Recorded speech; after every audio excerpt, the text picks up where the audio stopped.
Hello, everybody, and welcome to the Little Guys live stream and eventual podcast. Today we are going to talk about commercial projects. We've been doing commercial projects since our inception in 1994, and actually before that, and we've run into some crazy ones. That's for sure, don't you think? So I'm gonna ask Tom some questions and kind of lead us in a direction. Tom has designed and engineered almost all of our commercial projects. Back in the day, I would say that Paul did some. We have fixed all of those, Paul. Thank you. And we are and currently we're doing a lot of it's all over the place. It's unbelievable how much different stuff there is. Projects include but aren't limited to banks and financial institutions, car dealerships, gas stations, health clubs, tanning spas, boardrooms, training rooms, lobbies, schools, multi-purpose rooms, gymnasiums, venues, arenas, theaters, government buildings, churches, temples, and other religious buildings. I don't want to leave anyone out. And medical offices. There seems to be a lot of requests for specifically, and we'll go over it in detail, but specifically for individual patients while they're kind of laying out. We used to do the MRIs, the portable MRIs, the stuff for several different companies they put MRIs in the back of 40-foot trucks, and multiple communities could share the cost of an MRI machine, and we had to get sound to the people that were in the MRI thing, but you can't have any magnets, right? And we did some special air compression drivers and some really cool stuff there. Commercial stuff requires a lot of planning and a lot of design. It does. Right? I mean, it's not something where you have variables. You want to get it exactly right. Right. So what's our number one thing with clients who want to sit down and discuss it is we need to have clear and realistic expectations, right? I mean... Yes. I mean, that's the biggest part of the process is we'll be approached by a client, and they'll say, well, we want to do a training room. That's great. It's really wonderful. We want to help you with that. But training rooms can have such a broad definition and what you want to do with it. And that's where I think our specialty, there's a lot of companies who do training rooms. And we go and follow up on a lot of those that it's a wonderful system and it's not at all what they use. Yeah. And so we end up changing things to make it what they are going to use, and they could have had that from the get-go. It's so critical. I mean, it's like, and it's not really that much different than when you're doing a home system in terms of the original conversations where you want to create a wish list. What is it that you'd like to accomplish? What's realistic? And by the way, what's reliable? Because it's not that you can't do just about anything. It's what can you do reliably and count on that it doesn't get used for 3 weeks or 4 weeks, and then you come in and you hit a button and you want it to work. Right? So reliability and durability are really a huge part of that. That's the Wild West of voice control right now. Everybody wants voice control, and just forget about relating it to an AV system, whether it's at home or at a business. Just think about talking to your phone, trying to make it call somebody you know, right? And I need to call Sam Smaga. Do you mean Sam Smega? Right. Well, no, I mean Sam Smaga, but you don't understand Smaga, so I'm going to say Smega, right? You have to learn to know what the limitations are and be able to work with them, and to decide is that acceptable? Because maybe everybody else doesn't know you need to call it Smega and they can't use it. So that's always been my initial conversation with people when it comes to the voice recognition and using it to help control systems is you need to understand that while we're getting closer to the Jetsons, we're not there. Right. The computer doesn't learn how you want to say it. You have to learn what the computer needs to hear to do it. Right. The computer doesn't think. The computer is looking to match up a voice pattern with a phrase that it can say, oh, that means do this. So if you don't say it exactly right, I'll give you a perfect example. We have our demo room set up with a voice control, and we can walk in and say, Alexa, turn demo room on, and she will do that and even start a loop on it's great. If I walk in and say, Alexa, turn demo system on, just not thinking, she'll say, I don't know a device called demo system. Right, exactly right. So I've had that happen several mornings, actually. so you actually have to be trained how to talk to her exactly to make something happen. You got it. All right, and with it's so easy to just to touch a button on a touch panel in today's world that to me the voice thing is just kind of a little bonus, and it's fun and it's cool, and it, It'll get better over time. I'm sure how much better is it now than it was? I mean, in the old days, the things you had to say to something to get it to do something were unbelievable. But it's significantly better, but still not really ready for prime time. All right, so the first thing I want to go over is some of the options that are available for like conference and boardrooms, because they relate to all the different institutions and some of the possibilities. What are the things that people are asking for now? A lot of what we're seeing now is, yes, we do still have the big traditional boardroom, but we're seeing that actually being split into more smaller spaces, what they call huddle spaces. And what we're seeing is maybe not so much a giant projector and screen, although a larger boardroom could certainly have that. We're seeing more maybe multiple displays in different spots that no matter where you're at, you can be close to a display, or they may want to be able to break it up into groups and they be able to talk to each other, whether you're in the room or out of the room. Today's workplace isn't a place anymore. Right, when a large chunk of the world, when you go to work, you may just be at home, but you have a camera and you have your computer screen, and you're going to be able to interface with people who maybe are at a central office somewhere. Yeah, which could be in Philadelphia or it could be down the street. It doesn't matter. Right. It's not. The XYZ Corp. They have offices in 10 different cities across the U.S., but they can walk into any one of their spaces and be able to collaborate with anybody else. So it's decentralized, having to bring people to a place. So there's lots of cool video options and obviously audio options along the way. Right.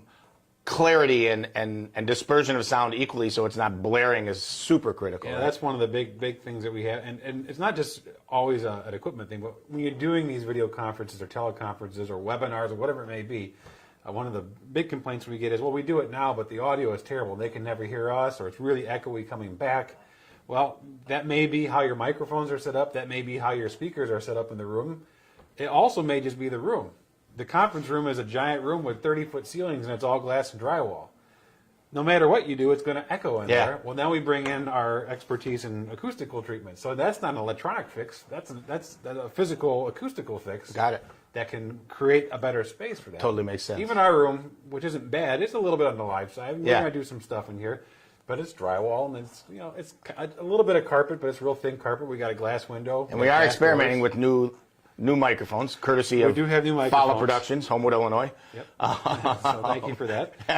Thank you very much. Camera also, by the way, courtesy of Kirk and Follow Productions, who, by the way, do great video and audio production work for you. Anyway, all right, so the boardroom thing has gotten so popular. I mean, and like you said, because it's a multi-purpose room. Right. That's really what it's become. And another part of that is making it so that anybody can walk in and use it. And that's probably the single thing we see get overlooked the most.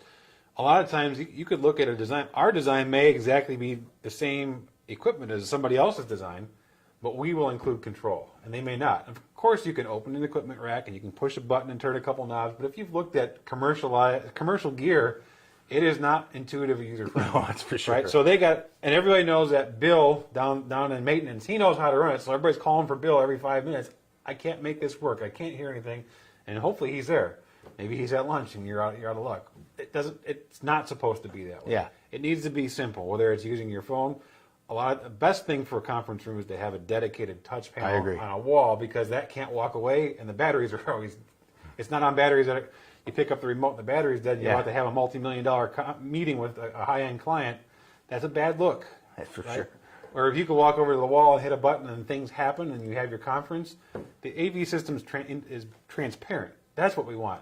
We don't want to be the focal point or the showpiece. No. We want to make the space do what you want to do without realizing that's what's making it happen. And wouldn't it be great if everybody had the exact same kind of computer they brought in to do a presentation for you or whatever, with the exact same program and the exact same type of computer or whatever? That's never the case. Never the case. Everybody's got different programs. Even within, whether you're a Mac user or a PC user, even within that, well, maybe this person's on a different version of the Mac operating system and this one's on a different Windows operating.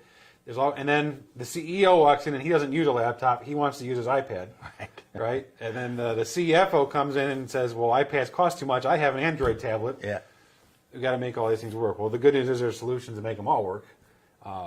Both wired and wireless. Wired still the most reliable, and a lot of times you could have a dais or a podium or something like that. A lectern will be more the podium is the thing that the lectern's on. Yeah. I always get that term mixed up. And you can have hard cables that plug in anybody's device. Or somebody comes along and they have an old VGA connection, and that still exists on a lot of laptops out there. Well, we need to be able to convert that. No problem. That can be done. And that doesn't have to be a really complex video switching thing. That could be as simple as there's just a monitor on the wall and a wall plate below it with both connections, and the wall plate automatically picks which one it goes to and sends it up to the TV. Yeah, it's so much better than it used to be. I mean, it's crazy. We used to have big 50-foot rolls of wire balled up and hope you got to the spot where and we've gone back and actually retrofitted a lot of past boardrooms where we've done where the projector is still good or the display is still good, but they don't have the connectivity for HDMI today. Well, we can take out the old plate and put in one of these new switching plates, and now they have connectivity for everybody without having to totally redo the system. One of the things I've noticed that it's less asking for big projectors and big screens and more screens that are interactive, right? So that you can actually screens and the projector. Go ahead. The projector thing has certainly been affected by the fact that now we have 75, 85, 100-inch flat panels. Yeah. Right, and we love projectors, and we can make really great-looking projectors on giant format screens. But when you're in that 100-inch range, you're just not going to beat the brightness. That's for sure. The clarity of that actual panel on the wall. And if you want to add, like you said, touchscreen capability, that's certainly available and easy to do. And we'll switch geared a little bit. We were just doing some testing, and it worked out great.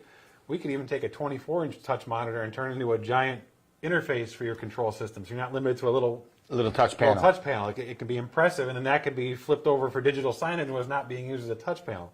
Those kinds of solutions are great for a corporate environment. I like the concept of that, and we'll get to these areas later, but I like the idea of that in the lobby. Yeah.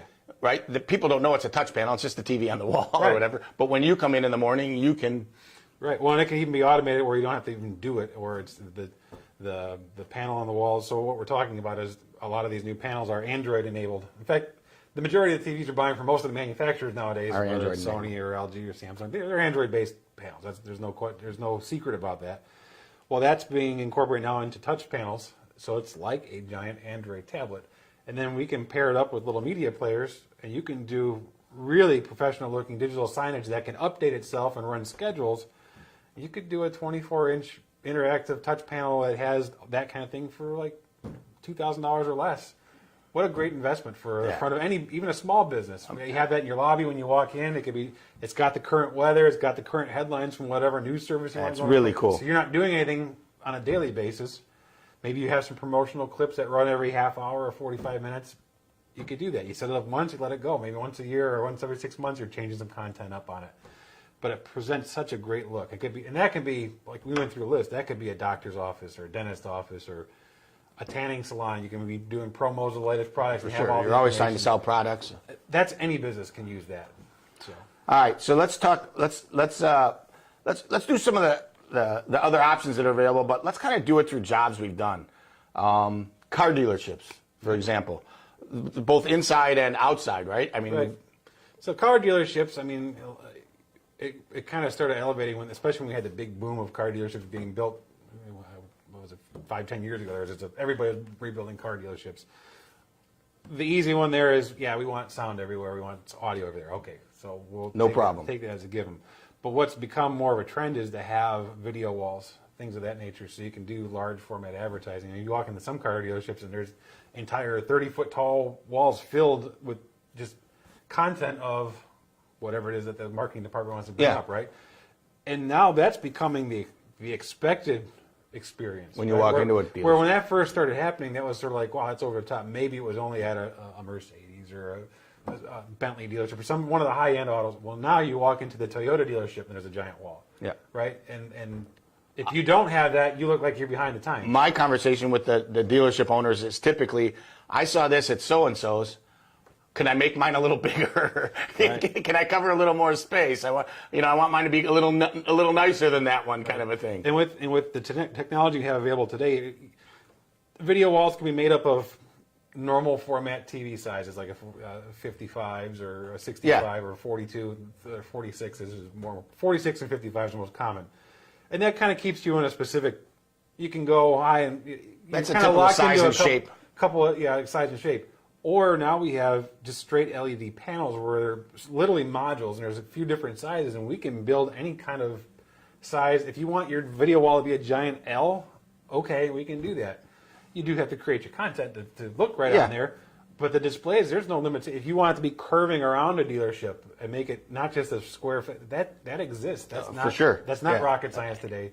And it really just sets you apart. The other thing I love about those some of the higher performance video walls is that the panels are really just displays, and the electronics and the guts are all in racks in another room somewhere or on the side, so that if a panel goes out, it's typically the power supply or something weird like that. You're not taking panels off the wall. You're not destroying anything. You slide out a thing. You slide in another module. And that's one of the upsides. And listen, there's different levels of LEDs and video walls out there. The better video walls, like from a planar, they're going to have external. The number one failure in any of these is a power supply. That's just the number one failure. In all electronics, actually. And they looked at that data over the years and they said, well, let's not put. The hardest thing to do is reassemble the whole video wall. Let's say, well, let's take the power supply out and put it in. Now, conversely, they've also, since they separated it, they can use a better power supply, so they tend to fail less anyways, and they're out where they can breathe and have a little circulation. And they're not jamming it into this little space. Right, so it actually works out to be a plus on both sides. I think on car dealerships, one of the things we're going to start seeing, we already see it now. Somebody buys a car, and the salesman they go take a picture, and they post it on Facebook. I think what we're going to start seeing is like what we're doing here. I think they're going to start putting in an easily use live stream system. Yeah. So when it's time for a car delivery, they can hit the button, go live with their customers, say a few words, and get that. A picture's great. Get an interaction. That's an awesome idea. When they see their car detailed, because they all have that delivery space now. Yeah. When you go buy your car, you go into where they deliver it. It used to be they rang a bell and everybody started clapping. I think that's going to be the wave, and it's. You want to go viral, you have your dealership on Facebook. Sure. And everybody who follows you gets notified when somebody else gets delivered a car. It's like, man, everybody's buying that Camry. It looks really great in that. And you can call your friends, by the way, the people buying the car. Check it out. I was just on this. Yeah, and it's going to just create that need. So I think that's going to be the next thing that's going to be in car dealerships. All right. Gas stations. We did a lot of gas station work in the old days, just less of it recently. Yeah, there's less of it because they're integrating a lot of technology right into the pump. The better gas stations are still putting in separate sound systems because if you ever stood in front of the pump and tried to listen, it's terrible. That little speaker that's in the pump is. Today, the one I was putting gas in, every 15 seconds, and it was like 1 minute or 2 minute spots, right, of information. Every 15 seconds it stopped, and then another one started. So never finished any one of the. Right. So yeah, we can still do that. A lot of that's been. The big corporate the little mom and pop gas stations are kind of going away, and they're all the big conglomerates. But yeah, we can certainly help there. I know in the past we've done audio, we've done video in the car wash, right? Videos all over the place. Actually. That is something that we still, the car wash is obviously the moneymaker for the gas station, but they want to be able to not have to necessarily pay somebody to be standing there all the time watching it. Well, we can put in a video system, and we can use cameras that'll survive inside the car wash if we need to, and you can always be able to see what's going on with the. Yeah, there's some really cool stuff there. Health clubs and tanning spas. I remember the first tanning spa that I ever worked with was each spa being able to pick 3 different choices of music. Remember that? We had buttons on the wall for A, B, and C, and then the volume, and you plug in your headphones. That was a mess. Yeah, so but it worked. It did work. More of what we're doing there is maybe you're not really putting a video inside of the tank, although they should figure that out. But you are doing audio throughout the place. You are doing the video walls and the digital signage. That's a big deal because they're always selling stuff. Yeah, that's where it's at. Yep. And health clubs obviously range from working with displays while you're working out to specific aerobic rooms and whatever jazzercises and whatever today's thing is. Even yoga, that you want calming I'll say the wrong word. Calming music in the background, and it's a perfect example because yoga studios tend to be larger spaces, and what you don't want to have you want to have a balanced sound throughout the space. And if we come in, we may say, well, this is going to take 6 or 8 speakers or 10 speakers, and they're like, well, we don't have to be overly loud. We're not putting in more speakers to make it loud. We're actually trying to make it more balanced because we could put in just 2 speakers and crank them up and fill the whole space, but the people in the front row are going to just be totally blown away, and the people in the back row may not hear it. So you want to engineer it right. So you got the space covered completely. Yoga's, you want to, a lot of times it's relaxing, right? Yeah. It's supposed to be. Having to tolerate really loud sound in the front, No, that's relax, not right? And I think that same principle applies to, and there's less of it now, but restaurants and kind of a thing where we've all been to a restaurant where we were right by the speaker and it was blasting, right? And people 4 tables down or 6 tables down could barely hear it, kind of a thing. It's happened a million times. Or we couldn't hear what we wanted to hear, and in other parts of restaurants it was blasting. So it's really the right coverage, the right design, and again that comes back to planning and engineering and looking at plans and making sense out of it.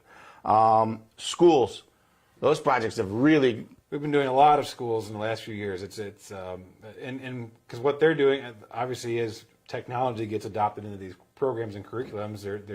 They're needing ways to display the technology, and they're also doing more multi-use spaces. So the gym is now also the auditorium for doing assemblies and plays and things of that nature, or the cafeteria is no longer the cafeteria; it's the cafetorium, where that is a multi-use space. So we're putting projectors and screens. And again, that's a place where we see a lot of solutions that were tried. They went and grabbed a couple of DJ speakers that were on sale at the local music store, and they hung them in the front of the gym, and they're like, well, this doesn't sound very good. Well, that just needs to be planned. And it doesn't necessarily mean it's going to be tons of money. Listen, the grade school is not looking for rock concerts either. Right? So we don't have to put in something that, the Monsters of Metal tour is going to come in and be happy with 130 decibels blazing all night long. We got to find that it's the proper volume with, again, good coverage. And that's typically an array of speakers versus just a set of speakers. And in the case of the gymnasium thing, we got to be able to get the screens out of the way, and we got to get the projector up and into the ceiling. We got to make it so that when they're playing basketball in there or kickball or whatever they're doing, that stuff's not getting beat up and abused. Or yep, absolutely. All right. Venues like arenas and my favorite one was the ice arenas, where we actually have done a couple ice arenas or whatever. That presents some really crazy. We've seen our design use a couple other ice arenas. Yeah, so. Whatever. It is what it is. Yeah. There's been that's challenging, right? Because the surface is ice. Well, you think about reflective. The typical ice arena, even a nice one, is a big metal building with ice. So it's a metal, with rafters all exposed. Yeah. It's hard concrete stairs with if there is seats, they're hard plastic or hard metal seats, because it's an environment that's just harsh and it's got to be durable things. And the walls are all steel or whatever else. And then you have the glass of the board if it's got hockey purpose too. It's, and that's one where one of the worst ones we ever came in, they had, remember sound spheres back in the day? These big round speakers. And the point of it was it threw sound in every direction. And it did do that. That's what it was. And they thought, you hang one of these in the middle of the ice arena, it'll cover the whole thing. Well, that is just, and of course, when you yell in the middle of the ice arena, you echo everywhere. So when you put one speaker, it's a very thing. And you're not necessarily going to be able to put cloth acoustical panels inside of an ice arena, right? The environment doesn't really necessarily condone that. It's not going to last very long. There are some treatments you can do, but it's still very difficult. So the right thing is to put the right amount of speakers placed in the right places to overcome, not to create extra reflection. Aimed correctly as well, right? Aimed correctly. Right, so you're aiming at the listening positions, the seating area. You may have some back on the ice for the performers, especially if they do figure skating and things like that. But you direct the sound where you want it, and that, at the same time, minimizes where a sound doesn't need to go to exacerbate the problem of the reflection. You got it. So that was the cool ones. There was a lot of really weird ones, that's for sure. Government buildings, it seems like same, multi-purpose rooms and the rest, but there's also the not the boardroom, but the when you have the meeting space. Yeah, and that's going to dovetail into your next point. I can read a sheet here. I can still see that far. I can't. I got to get it closer. Well, if it was closer, I wouldn't be able to see it. So I can see it's over there. Both government and houses of worship, churches and temples, all that, they're both making. They want to be online like we're doing here. They want a live stream, right? The village and city towns, they want to take their village meetings and they want to put them online so that everybody can see them if they're not able to attend, or at least be able to make an archive of it and then put it online. And they want to do it, but a lot of them start out with, well, somebody volunteered to use his iPhone in the back and hold it, right? Well, yeah, it kind of gets the job done, but now they realize it needs to be better than that. Without going to a full Hollywood production, we don't need to have necessarily tons of studio lights and all that. Yeah. We just need to have good quality video, good audio. A lot of times the audio we don't even have to do anything with because they already have an audio system in place. Which we put in. Yeah, exactly. We just need to tie that into a live stream system and give them a way to do some tools. And they can make it simple, where they're just going to click a button and it's going to go live and they're just going to leave one shot. Or they can have a couple of cameras and put in their own titles and do swiping and some effects. And as they get, one of the first churches we did, they actually got a group of youth together to listen. You take something that's on a computer, which is what this is nowadays. All these switching and stuff is on a computer for that, and you put it in front of a group of teenagers that love that kind of stuff. They're doing stuff that is at production level now, right? And it took them all of a couple of weeks to just figure it out, and they're doing honestly, they're doing stuff that I don't know how to do. Well, you can YouTube anything, so right, and they're putting in the great graphics and they're using it, and we definitely see it's amazing how the reach of that for both the government and for the houses of worship. They're getting an average of 300, 500, 700 views for every service, right? Well, that's that many more people that's getting the message they want to put out, right? Or maybe they have people that are away or on vacation or they've moved to a different part of the but they still want to stay in touch. It's a great outreach thing for them. That's really cool. And then, of course, on the inside of the facilities, both government and the house of worship, they need to have video systems everybody can see. For a village or a town hall, somebody comes up and they want to make a proposal, presentation. Well, we can actually double our system up. The same system that's live streaming, which has cameras, and a lot of times we're putting in pan-tilt zoom cameras, we can take those same video feeds and put them into the TVs in the room. So they can take a video feed, put it on, this is my proposal for the new town center that I want to build, and we want some TIF money for, or whatever it may be. Well, they can zoom in on it so everybody in the hall can see it, and everybody online can see it. There's no, well, what did that say? What did he show them? There's no mystery about that. In houses of worship, what we're seeing is getting away from printed materials, which actually lowers the cost of things. You're not printing a bulletin every week. So you're putting up the announcements are on the video wall, whether it's a wall or just a large even individual panels. Yeah, you know, you'd be surprised at how economical it can be using some 75 or 85 inch panels in a moderate sized church. It's perfect. It's not going to run a ton of money, and it gets the job done. Or when they're having a hymn, they don't need hymnals, no books anymore, right? They're not, and from the aspect of the service itself, I'm not singing down into here. I'm singing out because I'm reading the things on the wall, right? That's the trend we're seeing, and that's what these systems are able to accomplish. That's awesome. I mean, I remember the putting in the big plasmas in the pulpit in one job that we did, right? That was just a cool display of everybody wanted to be able to see, and in the front row it was hard to see up. Right, and the pastors today, they're also wanting to be more interactive. Just like this live stream, right? We don't do really the audio part of this anymore because we're doing video, because really people want to be able to see. That's how we learn, and that's how we interact today. Sitting for 30 minutes listening to somebody talk, whether it be at one of our seminars or at a church service or wherever it may be, people tend to drift or zone out nowadays, right? We're very connected. We're very media oriented. If you can incorporate, we're talking about a lesson or a story out of the Bible, and it's at a particular time in a particular region. Well, here's a map of the region, and this is where they started.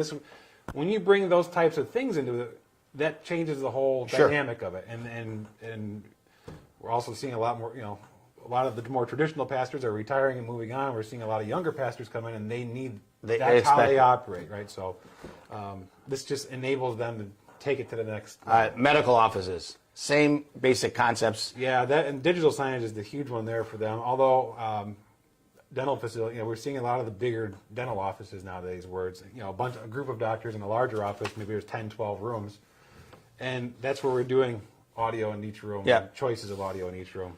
And the upside to these things is it makes it, besides making the people who work there's life simpler and easier, the patients have a much more pleasant experience. I mean, it's a much better overall. It's a better presentation, a better image for your office. People know what a bad attempt at something is, right? We'll take it to the outdoor thing. You go to the restaurant and they didn't want to buy the outdoor TV because it was maybe $500 more than what the non-outdoor TV was. They went out and found a $99 plastic box that hangs over this regular TV outside. Right. It looks horrible, and when people walk up, they see that and they say, oh, this guy's really cheap. What You're else? absolutely correct. This is not the experience I want to go have. Look at that one across the street. That's got a big video wall, and we're going there. I was in a bar the other day, not drinking. I was in a bar the other day for a poker event, and I noticed that of the 6 TVs on the wall, the Cubs were actually playing. Not one of the jerseys, in one of the TVs were they the same color.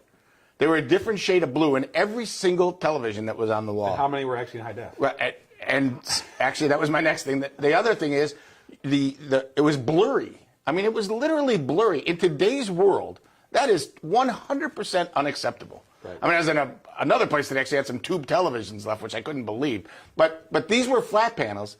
They were just junky flat panels, right? They went and bought the cheapest thing they could find at Costco or wherever the heck it was, Target or Walmart or somewhere, and they were big. But they were blurry and fuzzy and no detail, and the text was hard to read. And again, these were the same brand of crummy TV, right. But literally the uniforms looked different in each one. Yeah. It was unbelievable. It was, now maybe most people don't pay any attention to it. I don't know, but I think they do. I really do think it's part of the experience. People do care. My wife's been going for some doctor's visits, and she related to a story. She went to a doctor's. You know, you got to go see this guy for this, and you see this specialist for that. Yeah. She's been doing that whole circuit, right? And she was at one a couple of weeks ago, and it looked like furniture you could have took out of the Brady Bunch. Yeah. Right? There were some old magazines in the corner. She just felt, it wasn't dirty, but she felt like, boy, this guy's going to be behind the times. What's going on with this? When did he go to medical school? The next week, she went to another doctor. It was gorgeous furniture. There was actual TVs. It was clean. Yeah. Looking decor. Their cleanliness level was about the same between them. And both doctors could be equally competent. But she actually texted me a picture of the waiting room. Yeah. And says, "This seems better to me." Right? Okay. Well, that's that look, and it can be. Listen, it could be digital signage. It could be lighting in the room being the right way. You got it. Right? It could be the color of the lighting in the room. It's something we didn't even touch on. Yep. So there's a lot of things that we can help with that give that good look. Cool. And make your customers want. All right, we're gonna kind of close this down. The most important thing is planning, design, engineering, having realistic expectations, knowing what it is that you really need to accomplish, using the benefit of our experience and telling you that this is going to happen consistently, and you can count on it. This could happen once in a while, but I wouldn't count on it all the time. Making it easy to use, and I think that's what we do better than anybody else. I really do. I think our interaction, and then, of course, our support afterwards is better than anybody around. But the easy way to get a hold of us is info@thelittleguys.com. You can check us out at thelittleguys.com online and fill out a contact sheet there. We are open to, the showroom here is open 9 to 5, Monday through Friday, but we are willing to come and see you early, late, Saturdays, Sundays. You tell us what it takes. We'll make it happen. And we'll, again, realistic expectations, from simple to the extreme. It's what we do best. We'll make your interaction with the entire project fun and easy, and we'll be there for you when something comes up, because inevitably Comcast goes out or whatever. We didn't even mention, and this is probably the key to all of it, is extremely robust networks. Yeah. You have to. Oh, I can't believe we skipped it, but you have to have a robust network. And robust networks aren't what they used to be in terms of dollars and cents. I mean, it used to be to do a high level network was tens of thousands of dollars. The Cisco things and the extreme over the top stuff. There's a place for that in the giant corporate deployments but that's not necessarily for a small business or for even a large scale residential. That's not where we're at. I mean, it doesn't mean that you can't get a network to get up to that level, but the things that they can do in today's world are so much more complex and so much more reliable. Right. And again, design, engineering, and the rest. All right, I want to thank everybody for tuning in. It's the Little Guys, 197th Street in Mokina. You can check us out at thelittleguys.com. Call us 708-754-8844 or email us at info@thelittleguys.com. I'm David. I'm Tom. And we are out of here. Bye-bye.